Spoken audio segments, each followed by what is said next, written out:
re-bienvenue sur ma chaîne Un pas vers l'avant. Aujourd'hui, je vous présente un outil coup de cœur en intervention, puis je vous montre comment je l'utilise en stimulation. Donc si ça vous intéresse, restez à l'écoute parce que c'est parti!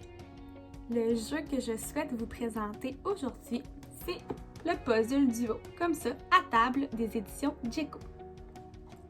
J'affectionne particulièrement ce jeu parce qu'on peut l'utiliser pour stimuler différentes sphères du développement, dont la sphère cognitive, motrice et langagière. Ce que j'aime aussi de ce jeu, c'est qu'il est peu dispendieux. C'est sûr que lorsqu'on parle d'argent, c'est relatif selon la personne qui achète le jeu, mais selon moi, je trouve quand même que c'est un jeu qui est abordable et qui est accessible pour tous.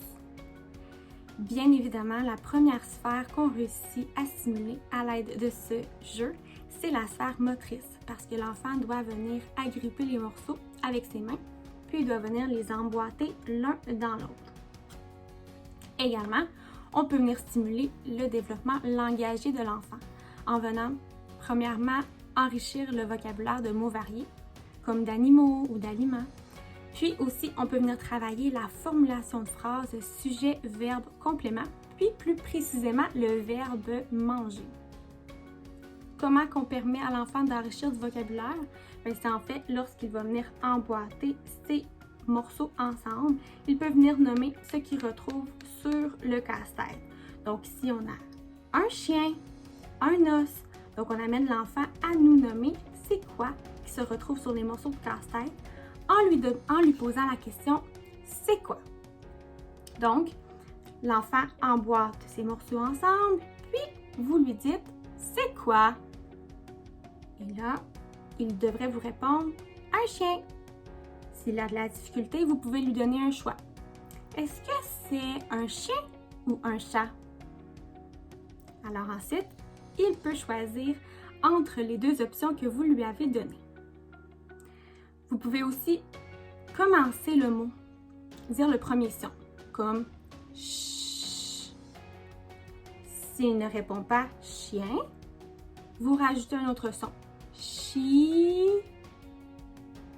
Et s'il ne réussit pas avec les deux indices que vous lui avez donnés, vous dites « un chien ». Ne forcez pas l'enfant à répéter. S'il répète instinctivement, félicitez-le, mais s'il ne répète pas, ne le forcez pas. Maintenant, comment vous pouvez venir stimuler la formulation de phrases sujet, verbe, complément et le verbe manger. Donc, ce que vous devez faire, en fait, c'est demander à l'enfant de venir emboîter les morceaux ensemble. Lorsque c'est fait, vous faites la phrase. Le chien, sujet, mange, noum, noum, noum, noum, noum, verbe, l'os, complément. Je vous invite à faire le signe après avoir mangé. J'ai remarqué en intervention que pour certains enfants, ça les aide à venir intégrer le verbe qu'on souhaite venir stimuler. Donc, en faisant le signe « mange », l'enfant, il vient associer aussi le verbe à un signe. Pour certains enfants qui ont beaucoup de difficultés à faire des phrases, venez lui donner la bonne formulation au départ. « Oh, regarde, le chien mange, l'os ». Et rapidement, vous allez voir que les enfants, instinctivement, ils vont répéter du mieux qu'ils peuvent la phrase. Et ensuite, lorsqu'ils ont répété, s'ils ont fait des erreurs, venez la reprendre de nouveau. Oui, le chien mange l'os.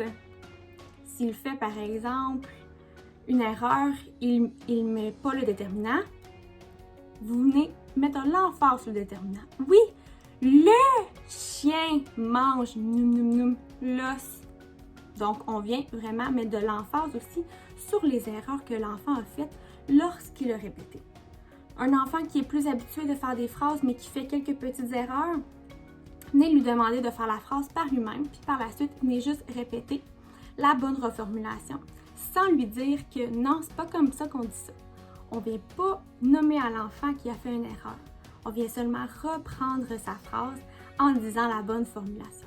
Pour finir, bien évidemment, on vient travailler la sphère cognitive parce qu'on demande à l'enfant de venir associer l'animal avec ce qu'il mange. C'est ce qui complète ma petite capsule sur le jeu Puzzle Duo de Djeko. J'espère vraiment que ça vous a plu et si vous avez des questions, n'hésitez pas à venir m'écrire par courriel ou encore sur ma page Facebook. Je vous dis à tous une très belle journée et à bientôt!